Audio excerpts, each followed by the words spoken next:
Ito yung complaint. So, hindi ko pa nababasa, but I will endeavor to read it today. Sabi po ni SP Cheese, parang syempre nasa power po ninyo na mag-schedule ng hearing, pero posible rin daw na ang unahin nyo ay to sit down with them at pagkasunduin sila. Correct. Yun po yung gagawin nyo, sir. Correct. Ganito yung status. Yung Senate Ethics Committee I was elected as the chairman of the committee. I think that was a day before the recess, the adjournment. So, hindi pa kumpleto yung composition ng committee. Walang pa ng isa. So, we will have to complete the membership. But then again, the committee will have to have an organizational meeting. Kasi hindi pa kami nag-first meeting. During that meeting, we can propose amendment to existing rules, adopt new rules, and have those rules published as required by law in a newspaper of general circulation or official gazette, which would require 15 days. Thereafter, doon palang magiging effective yon. So, if your next question is about timelines, matagal-tagal pa yan. And there is a big difference between what happened during that day and what will be the outcome of the Committee on Accounts, which will have a continuation tomorrow. So magkaiba yun, huwag nating paghaluin yun. So, tama yung sinabi ni Senator Cheese, pwede kong pagharapin yung dalawa, pero hayaan muna natin mabuo yung committee. I would want that conciliatory process perhaps done before the presence of all the committee members, hindi lang naman ako, because I will not act alone. So after that, kung walang mangyari, kung ano man, saka palang papasok yung aalamin namin on the basis of a preliminary inquiry whether there is a substantial, credible evidence to merit the determination of the committee insofar as one, whether it has a jurisdiction, two, whether it can proceed with a hearing based on the sworn complaint, the allegations, and testimonies that probably might be provided. So yun. Ito pong Conciliatory Act, Sir Madjo, hindi po in public, meaning naka-executive session po kayo. Correct.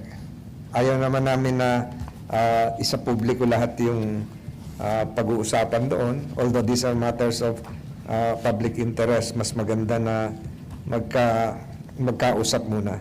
Sir, isa na lang sa akin. Tama na. Advancer lang, Oh. sir, kasi bukas itutuloy yung hearing nung sa accounts. Nandun Bukas? pa kayo, just in case. Anong oras ba yon? 1 o'clock, sir. Nandun Saan po ba? kayo. Dapat nandun ako kasi nung huli, umakyat lang ako sa taas noon eh. So I'll endeavor to be there tomorrow. Para mag-referee. Through and through, sir. Hanggang matapos. Referee. Meron akong isang graduation eh. Hindi ko alam kung Baka Oo. Ito nga ngayon, yung bisita ko ngayon, hindi ko na sinabay bukas. 4 na mayors galing Mountain Province. Kung bukas yung pupunta, ganun din yung nangyari sa akin noon. Yung mga generals ng PMA yung dumating eh, galing pang Baguio.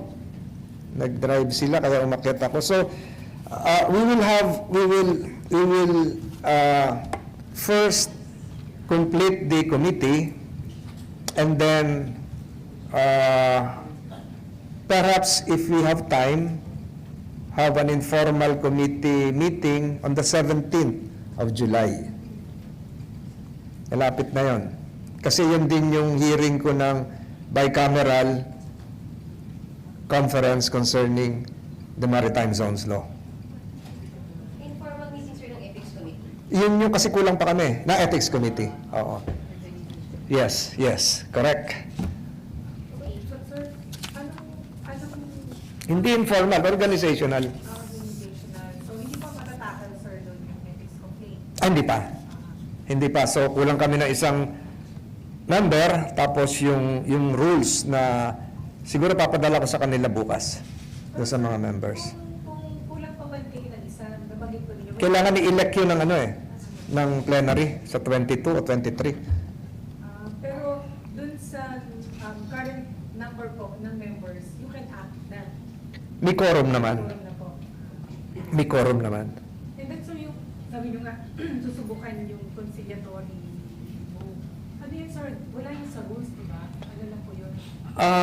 It can be adopted as part of the rules. May tradition kasing ganon. Marami na tayong marami na tayong precedents nito. Kung hahalukayin nyo lahat yung mga nangyari nung mga nakaraang panahon. Meron din mga conciliation nun. You have the case of our good friend, the late Harrison Alvarez, na ethics committee yon. Decided yon. Then you have the case of former Senate President JPE. Decided din yon. And then you have the Manny Villar case, which was decided but never promulgated. So marami namang mga nangyari ng mga ethics cases na na-conclude. At marami rin namang hindi na natapos. Okay?